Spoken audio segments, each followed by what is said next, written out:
Hey, everybody, welcome back or welcome aboard. Maybe you're a first timer. This is Syracuse Sports. My name is Brent Axe, and we are thrilled to have you here today. We have got a lot to talk about with the man, the myth, the legend, Bruce Feldman from The Athletic, the best college football insider out there.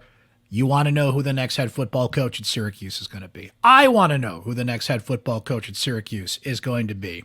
I have a pretty good idea who the front runner is, but I wanted to take a step back and let Bruce guide us here. So when coaches get fired, the lists come out, right? Here are the candidates for this job. And my question is, well, are they a candidate for this job, the Syracuse job, or are they just a candidate for a job? Coordinators and people out there that are ready to be head coaches either again or for the first time. So I tried to filter through some of those names. With Bruce Feldman, he put out an interesting list of candidates for the Syracuse job, and we go over all the names coming up here shortly. So I'm looking forward to you hearing that conversation and getting some insight on who could fit at Syracuse as their next head football coach. I do want to tell you about this, though, guys. We have been having an absolute blast with our Syracuse Sports Insiders. You text me, I text you. We have a growing community of insiders. It's been awesome. And here's what you do to become a Syracuse Sports Insider. Text the word orange to 315-847-3895. And what you get with that is, well, a little bit of everything, right? So we've had a lot of games come up, football and basketball games, since we launched Syracuse Sports Insider just over a week ago. And people are texting me during games, and I'm texting them back. We've had a lot of news certainly break. Our insiders are getting my opinions first, my insights first. Our insiders get priority on this podcast and our Syracuse football and basketball postgame shows that we've been doing. Your voice not only gets heard first, but guys, your voice helps shape this show. The people we talk to, the opinions we have, what you want to hear about Syracuse sports. Bruce Feldman on today. Our Syracuse Sports Insiders got a text a few hours before I recorded the podcast saying, hey, having Bruce on today. What do you guys want to know, right? Before I went to John Wildhack's press conference on Monday, the insiders got a text. Tell me what's on your mind. What questions do you have? What do you want me and my colleagues at syracuse.com to ask John Wildhack? And you help shape those questions. It's been great. We're kind of learning on the fly as we go here, what you like, what you don't like. I've really enjoyed it. I really have. And I want you to become a Syracuse Sports Insider. So again, text the word orange to 315-847-3895. It's a 2-week free trial and then just $3.99 a month after that. What do you say we hear from Bruce Feldman? Speaking of insiders, this guy is as tapped in as it comes in the world of college football. Let's see if we can figure out who the new head football coach at Syracuse is going to be. From The Athletic, our guy, Bruce Feldman. So, Bruce, since this job officially came on the market on Sunday, what have you been hearing? What's the interest been? John Wildhack, Syracuse athletic director, said at his press conference on Monday that he never got more phone calls than he did on Sunday. So there is some interest in the Syracuse job, it would appear. Yeah, look, I mean, it's a Power 5 job with really good history. I think it's an interesting job, and you know this well from your time there. But I remember in the offseason, I did a story on what made Syracuse great and what made it a powerhouse in the East. And this is back in the Coach Mack days, and then certainly under Paul Pasqualoni. And it has been very different. You know, Dino Babers obviously had some success and had some really good moments, but I think there was a lot of people who felt like there was a disconnect from at least what made Syracuse relevant back in the day. Now, can you be that again? That's a big question, because some of the guys that I heard from who are like, oh, this is who they should hire, are guys I don't think are really on anybody else's radar, and I'm not even sure they're NFL guys right now who worked under Pasqualoni or have the roots there and know what it takes to win. But they're also guys who have really good NFL jobs right now, and the timing isn't good. And then so you start getting into some other guys who are good group of 5 coaches or have some tie in the area, but they're in this case, they're guys that I'm not sure anybody else is looking at for, some of these, whether it's certainly not Texas A&M or even Michigan State or some of the other coaching jobs. So it's an interesting hiring process that they're going to have there, I think. Yeah, and it's certainly one of the more challenging Power 5 jobs out there, one way or the other. And it's funny, what's old is new again, in a sense, Bruce, and that you just brought up Paul Pasqualoni and Coach Mack and the ways that they had success, right? And I know that the Northeast is not the most fertile recruiting ground if you're going to go through all the areas of the country, but you do have to have that pipeline, that 6-hour window that we hear so much about. So you've got the Northeast factor, which Wildhack brought up yesterday. He also said he'd prefer either somebody that has had coaching experience or has been a Power 5 coordinator. So how does that kind of filter down the list at this point as well? And some of the names, and people are just frothing at the mouth, give me some names, give me some names. And we're going to get to those in a second here for sure. But what are some of the new challenges for Syracuse in 2023, mixed in with some of the things that have always been a challenge to get a quality candidate to coach Syracuse football? Well, I think one of the challenges, I don't know how new it is, but it feels like it's more recent. And this just doesn't go to Syracuse, it goes for a lot of ACC programs, is there's some instability with the conference. Mm-hmm. And I think for Syracuse fans who are of a certain age, they'll be like, okay, well, I remember the Big East. I remember what it used to be like even before that. And now all of a sudden you're in this conference. It's been a really good basketball league, but it's also one that's not the Big Ten. It's not the SEC. And in this shift, there's been some instability, quite frankly, in the league. And I think how that's just one other thing that's probably a negative that could go with this job. Now, I think some of the people who are legit candidates who would want this job, I don't think those are things that would bother this group of guys. I don't think, because I think I think what Syracuse needs, again, this is my own opinion, but I think what Syracuse needs is somebody who really values the uniqueness of the Syracuse job.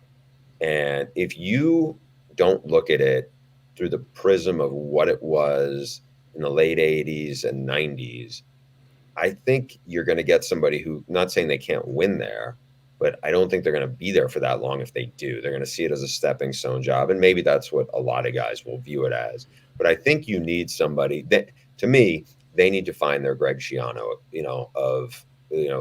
the guy who is from the era or has the connections to it, believes in it a different way, is smart, will leverage the things he has as opposed to get suffocated by the things it doesn't. And that's not easy to find, right? You better find somebody who's really strong. You may not win the press conference necessarily on the national stage, and that's fine, because there's guys who won a bunch of football games and produced a ton of big time football players who probably weren't respected by the ESPN world or the Fox Sports world, yeah. But they were guys who were just really good football coaches who knew what it took to build relationships with high school coaches. And I'm not saying you don't need to be in the portal, but I think it's a developmental program. It has to be. That's when it was really good. And I think if you get away from that or find somebody who doesn't buy that, I think they're going to be having to have a coaching search, a few years from now again. Yeah, you brought up Schiano. I was thinking about who's the Jeff Brom out there, who's like the ready-made candidate that's got skin in the game, that wants this job, not a job. And I think that's the question you bring up anytime something like this comes up. Do you just want to be a head coach, which a lot of those phone calls I'm sure John Wildhack got was about, or do you want this job? Do you want to be the Syracuse coach? And I don't think that guy's out there for Syracuse, Bruce. So I want to start going through the names here. And one guy that has really emerged as an intriguing candidate, and Syracuse fans, I have to say, are really starting to buy in on this guy, and that's Bob Chesney at Holy Cross. And it's interesting that at Wildhack's press conference yesterday, Bruce, he brought up first, as he's starting to go through the qualifications, right? He said, and this is what he said about it, quote, "We need somebody, it's critically important that they have an emphasis on special teams." Okay, that's Bob Chesney. We see the resume, what he's done at Holy Cross, 5 Patriot League titles. He's been the coach of the year there a few times. Young guy, energetic, up-and-comer, head coaching experience, checks that box. I think at first people are like, what, Holy Cross? But the more you look into him, the more intriguing he is. Tell me about how legit you think he'd be here. I do. I mean, Pennsylvania native, mid 40s, worked at a high academic place. I've had a guy on my freaks list from his program the last couple of years, Jacob Dobbs. Jacob Dobbs would be a star at Syracuse if he was there. I mean, I feel like he would have been there, Dan Conley, or you can fill in the blank of all the great Syracuse. Dan will appreciate that reference, Bruce. I love it. But I mean, and if you watch Jacob and if you know Jacob, that's a compliment. I think that there are those guys who look at him and say, you know what, this guy has been kind of buzzing underneath the radar, probably for a Northeast job. You're saying, okay, if Jim Mora Jr. didn't end up at UConn, would he have taken that job, right? Because he's in New England now in Worcester. And I think he's a guy that, here's what also helps. This stuff doesn't happen in a vacuum. Lance Leipold, guy was a Division III coach who has risen up the ranks and is now one of the hottest names in coaching at 59 years old, done an amazing job at Kansas now, did really well at Buffalo. You see a lot of guys who have this smaller school roots. Kalen DeBoer was an NAIA coach, won national titles. Now he has Washington undefeated. He's bounced around and moved up. You see guys who have it. There's a handful of these guys now. Chris Kleiman was at North Dakota State, done a really good job. Last year he won the Big 12 for Kansas State. I think what it is, and again, I don't know if Wild Hack sees it entirely this way, but guys who've done it know what it takes. Now, yeah, there's going to be a lot of different things that go on as coach from the Patriot League to the ACC if it comes this way. But I think they have worn a lot of hats. They know what it takes to be in leadership. I think they also know how to delegate, and they know what's a problem and they know what's a challenge, and what's the difference between some of those things.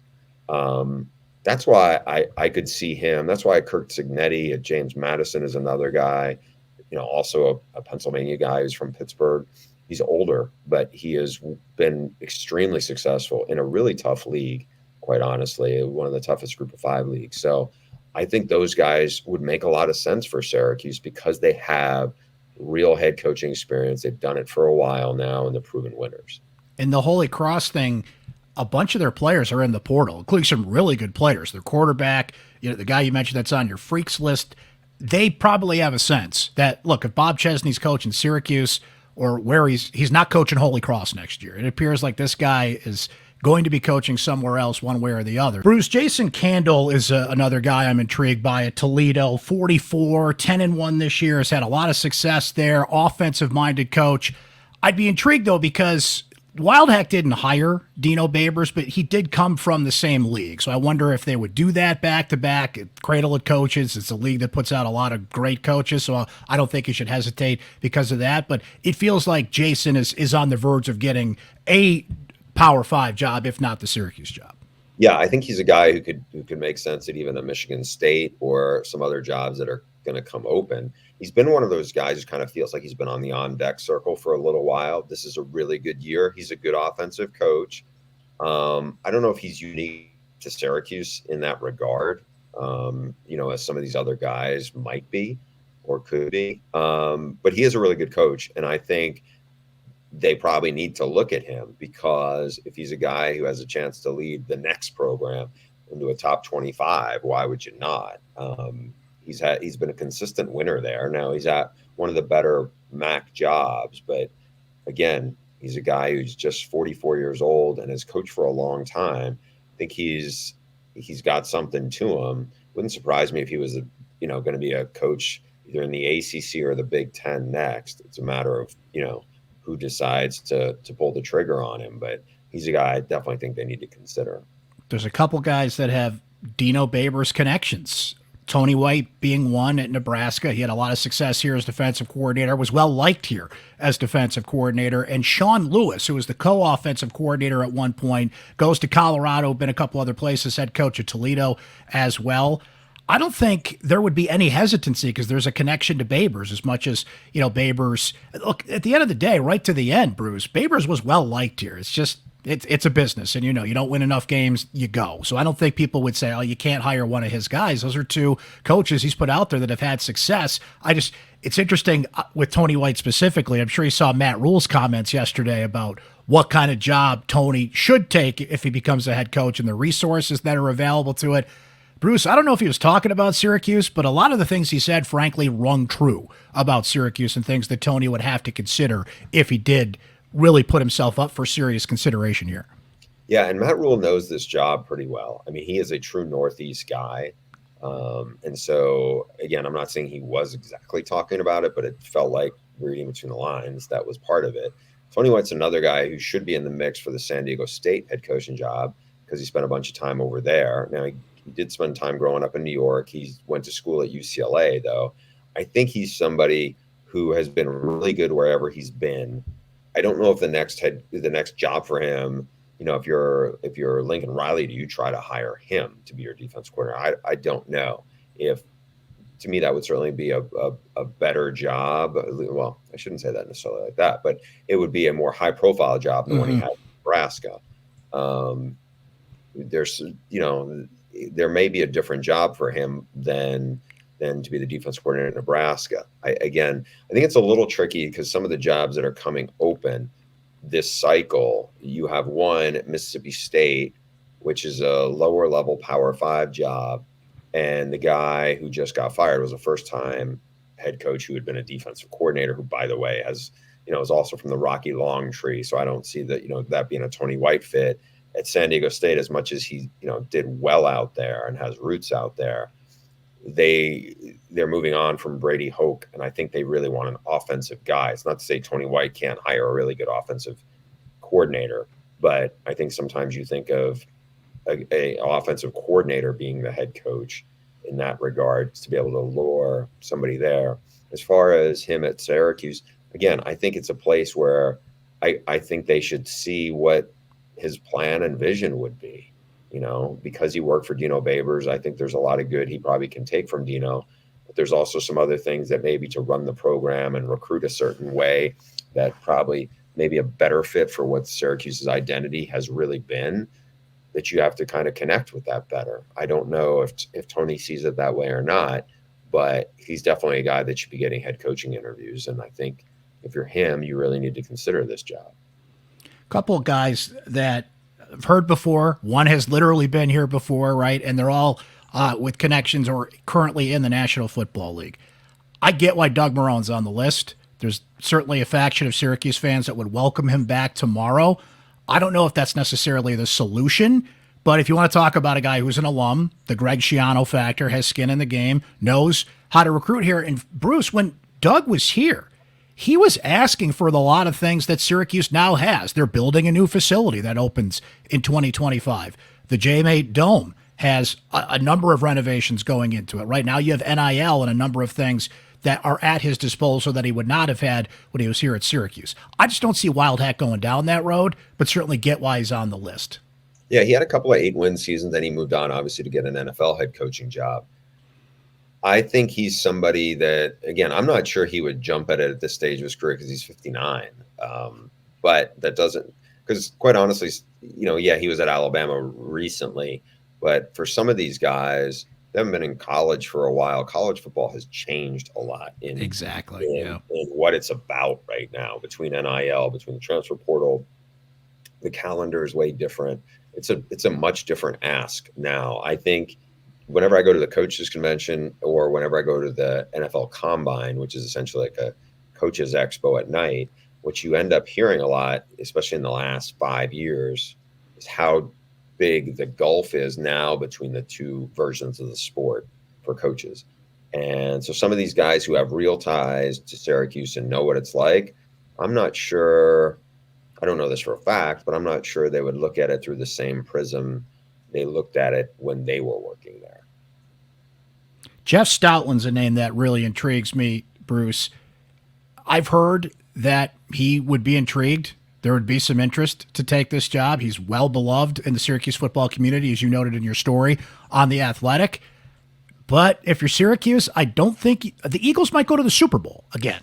I don't think you can wait till February for Jeff, and I don't think he's in a position where he would walk away from his position there to come in. So I think he's one of those names maybe you referenced earlier, NFL guys that hey, man, I'd love to take that job, but I'm just not in a position where I could do it now.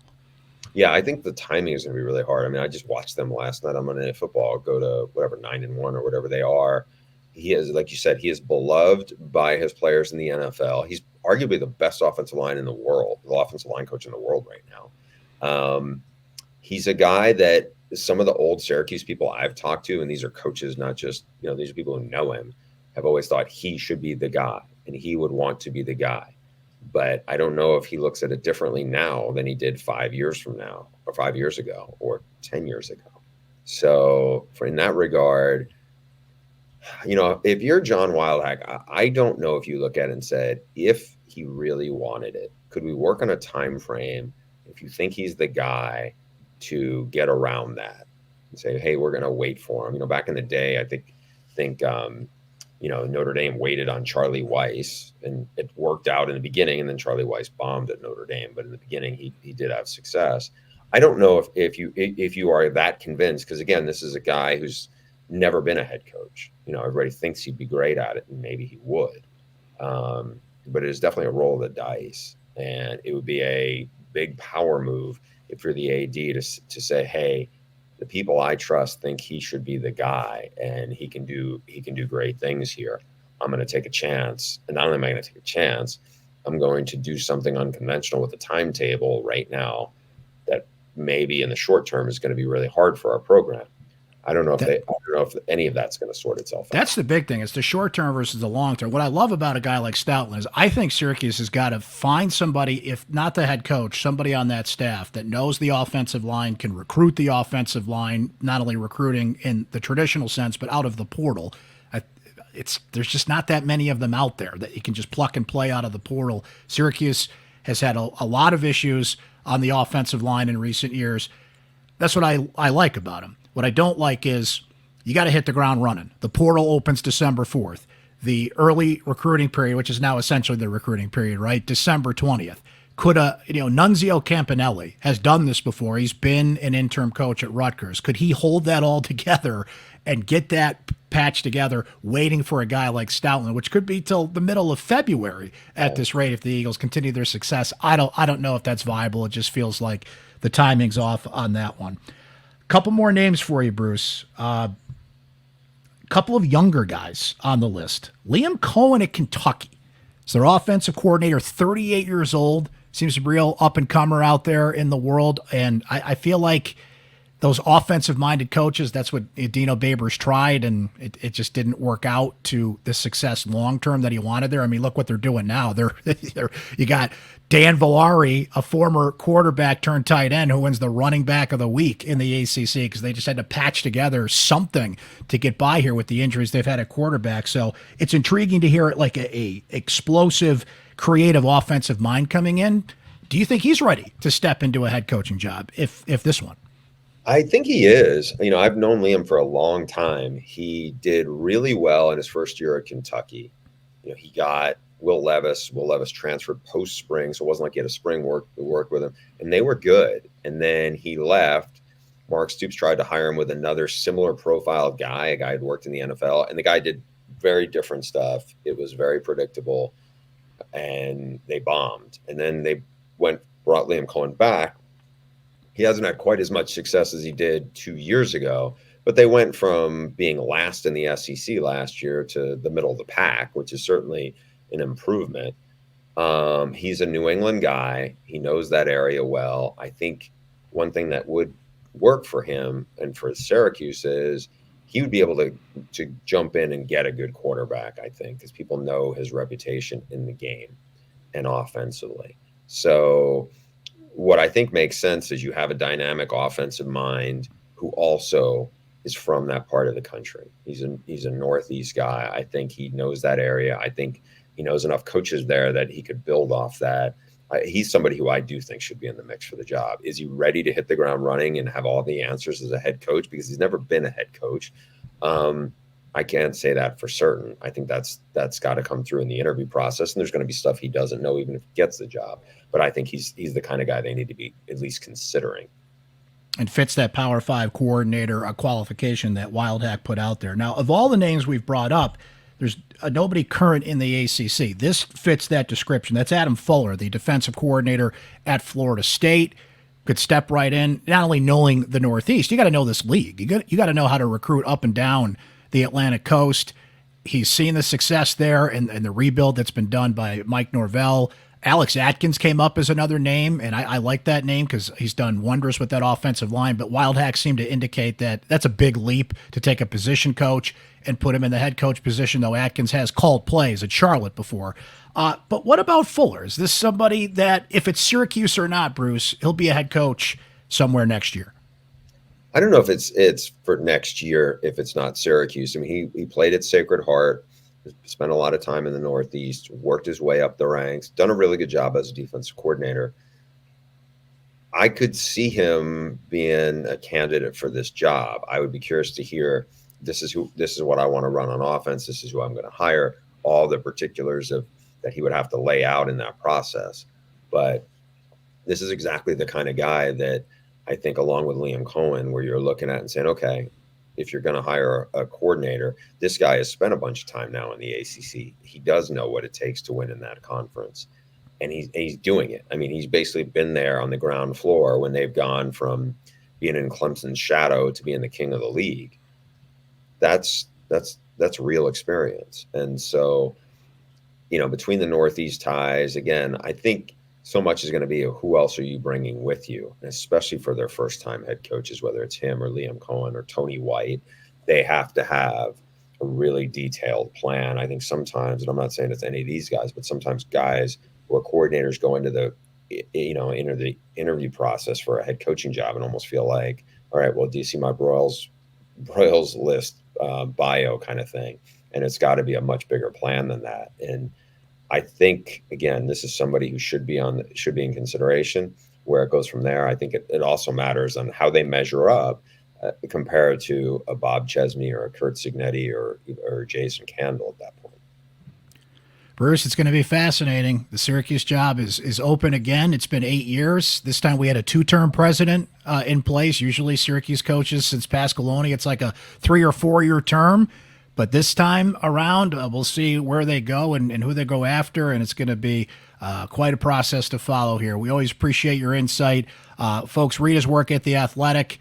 Check him out on Twitter, of course, as well, for all the latest in the world of college football. Bruce is the best insider out there, and I'm sure he's going to have some great stuff coming more on the Syracuse job as this evolves here. But we thank you for coming on Syracuse Sports with us today, my friend. My pleasure. Always good talking to you. Thanks again to Bruce Feldman from The Athletic for joining us here. Going to be fascinating to see how this goes, to see who the new head football coach will be to succeed Dino Babers and be the 33rd head football coach in Syracuse football history. Big thanks to our Syracuse Sports Insiders.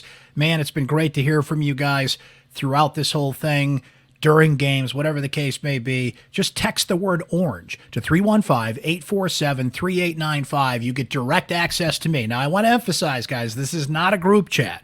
I text you, you text me. We do send out a group chat to all of our Syracuse Sports Insiders. But if you just want to text me questions, comments, opinions, things you want heard on the post-game show, things you want heard on the podcast, just have questions for me, that number is a direct line for you to get to me. 315-847-3895. Text the word orange to that number, and you will get a 2-week free trial. It's just $3.99 a month. After that, we've been really enjoying hearing from you guys. We got a building Syracuse Sports Insider community. So, hey, why don't you come along for the ride for that? You get priority on our post-game shows and this show, and your thoughts, opinions. As I mentioned earlier, walk out of press conferences, I'm sending you stuff. As the basketball season goes along, you're going to hear things from Syracuse basketball players exclusively as a Syracuse Sports Insider, as a member, and on this podcast, just by conversations we have in the locker room and unique insights and behind-the-scenes notes that you will get by being a Syracuse Sports Insider. Just a reminder that, through all this Syracuse football coaching craziness, they still play a game Saturday. Nunzio Campanelli is going to be the coach, at least for one game for the Orange, and they still might clinch bowl eligibility if they could beat Wake Forest on Saturday. Emily Leiker and I will have a live post-game show. After that game, it's a 2 o'clock kickoff at the JMA Dome, the regular season finale for the Orange, and we'll see if it's the season finale as well. We know it's a finale on the Dino Babers era, and we will be all over it, guys. Check it out on syracuse.com. Our insiders will get insight and things we're working on, your feedback, your opinions, what you want answered. Become an insider at 315-847-3895. Just text the word orange and get the offer for your 2-week free trial. Thanks for listening and watching Syracuse Sports. Really appreciate it, guys. We'll talk to you next time.